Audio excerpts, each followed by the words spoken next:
Welcome to ISE's ETF and Index Weekly Outlook, a weekly outlook on ETFs and ISE's indexes, hosted by Patrick Ceresna, the Chief Derivative Market Strategist at OptionSource.net.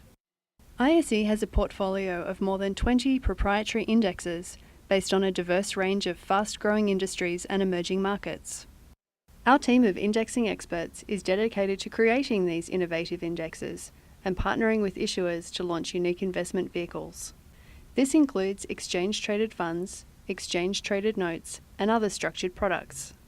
ISE continually enhances its trading platform and develops new index products to provide investors with the best marketplace and investment tools to trade smarter. Hello and welcome to the ISE ETF and Index Outlook for April 9th, 2012. This is Patrick Ceresna. As always, we start off with a chart of the S&P 500 using that spider exchange traded fund symbol SPY.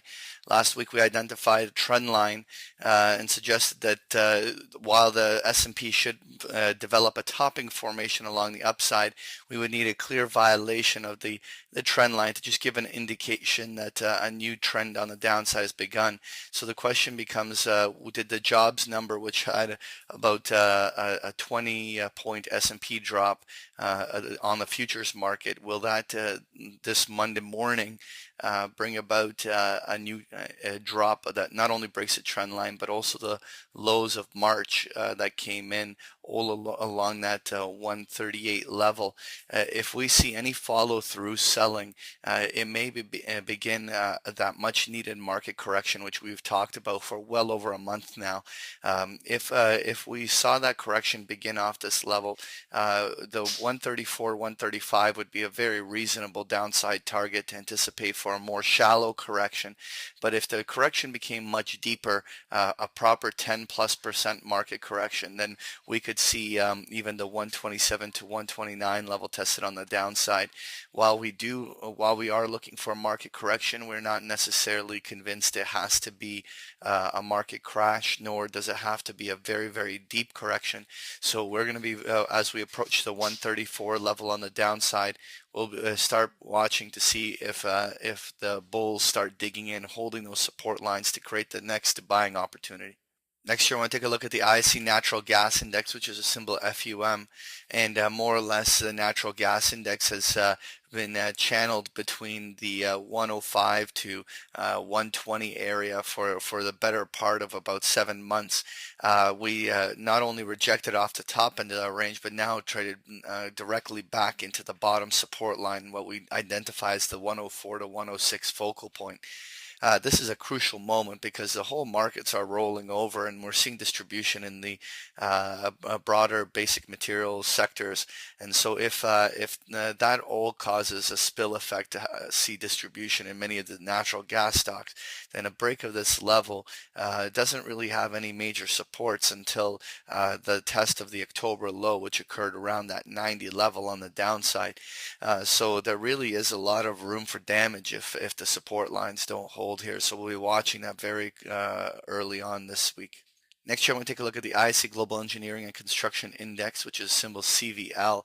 The ETF trades under the symbol FLM, and we've talked about even 2 weeks ago about the head and shoulders formation that could be developing, and that the neckline violation right around this 248 level would indicate a new downdraft. And late last week we got that breakdown move, and really at this stage the next major support line doesn't lie for another even 5 to 7 points lower around the 230 to 235.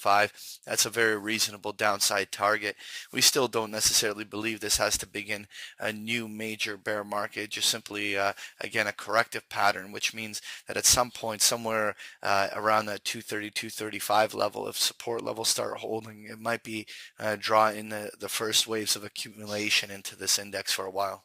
Finally, I wanted to take a look at the ISE Global Wind Index, which is the symbol GWE. The ETF trades under the symbol FAN.